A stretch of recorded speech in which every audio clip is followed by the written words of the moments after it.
everybody, welcome back to Melissa's Masterclass. Today we have a very special guest, our very own executive sous chef, Edward Flores. Hello everyone, thanks for joining us today. Today we are going to make a crispy chicken chopped Asian salad. Just do like a quick, Yep. look at all that oil. Okay, so next we're going to sear our chicken. We have a breaded chicken breast that I pounded lightly. And you're going to go over here to your stove. You're going to want to do what we call a shallow fry.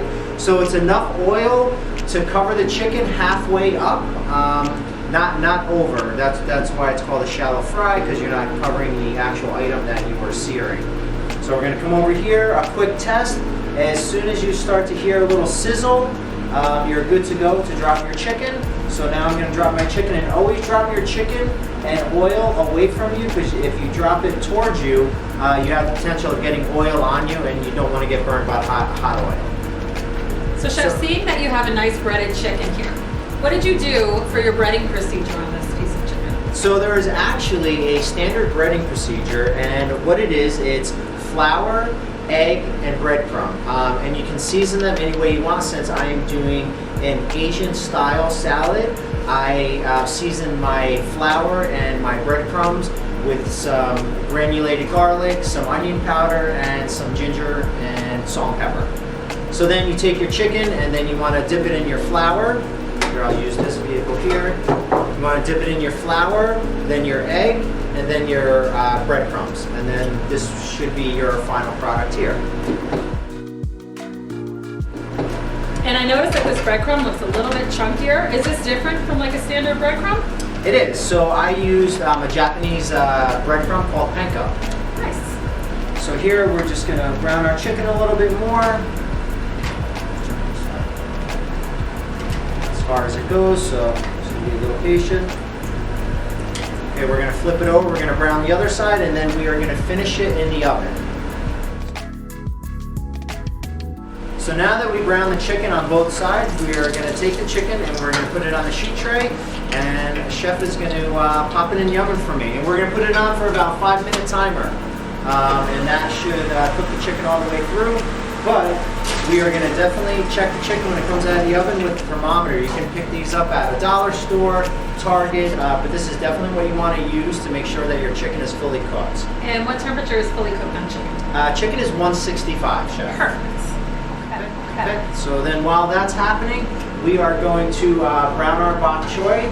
Here you have a finished product, but I'm going to show you how to do a fun spin on bok choy.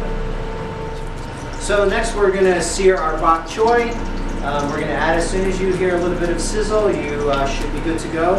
So we're going to add 3 pieces. You don't want to crowd the saute pan.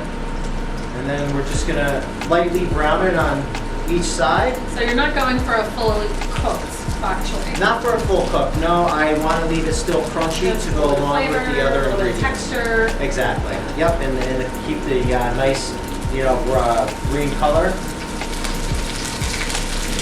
So if your pan starts getting a little too hot, you want to turn it down a little bit. You don't want oil splashing all over.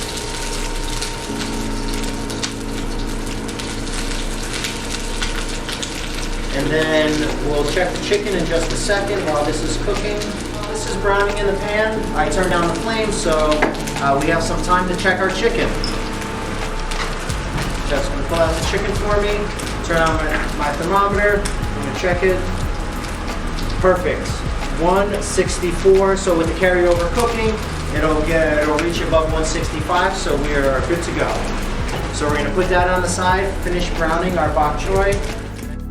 Chef, so now that we have our chicken cooked, our bok choy is brown, we are going to make our vinaigrette.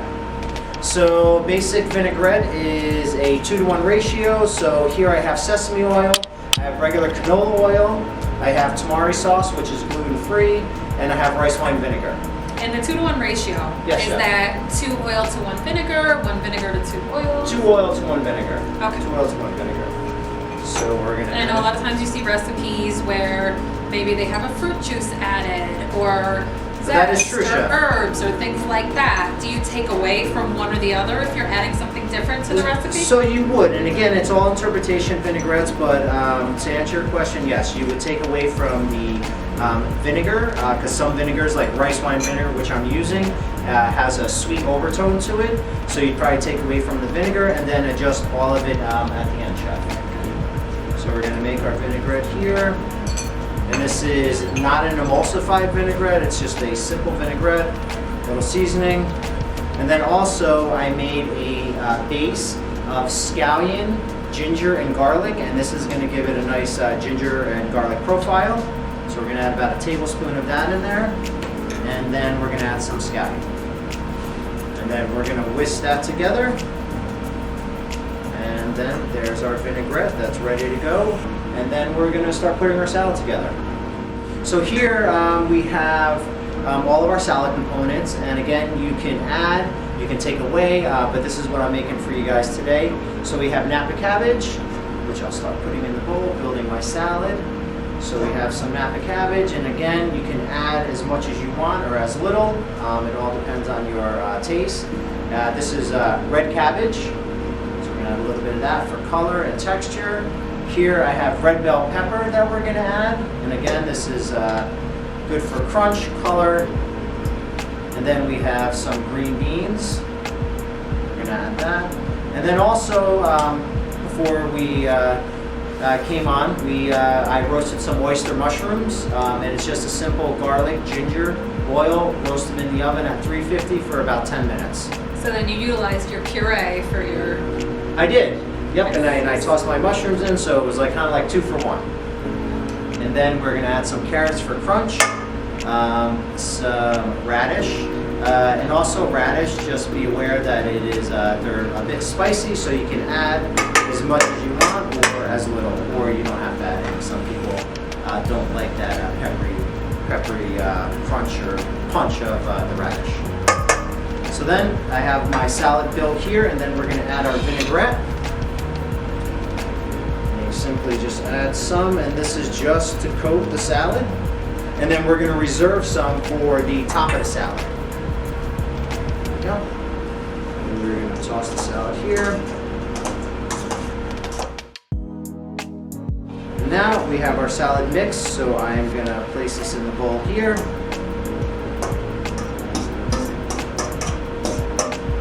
Okay. How's that looking so far, Chef? Beautiful. Springy, love the vegetables. Thank you, thank you. Very nice. Okay, and then again, the chicken, I'm going to cut mine into strips. You can cut it however you'd like, but I think for eating purposes, this would be pretty versatile. I'm going to add the chicken here, back, and then the bok choy you can cut as well. I'm just going to cut it in half here so it's a little easier to eat. We'll add 2 pieces to the salad. And then you can add some more color and texture to your salad. So I'm going to go ahead and add some scallion to the top of it just for some color. A couple of radishes and maybe a couple of bell peppers here. And then, as I said before, we're going to reserve some of our vinaigrette, and this will give the chicken and the bok choy some flavor on top, and then dress your salad a little bit more.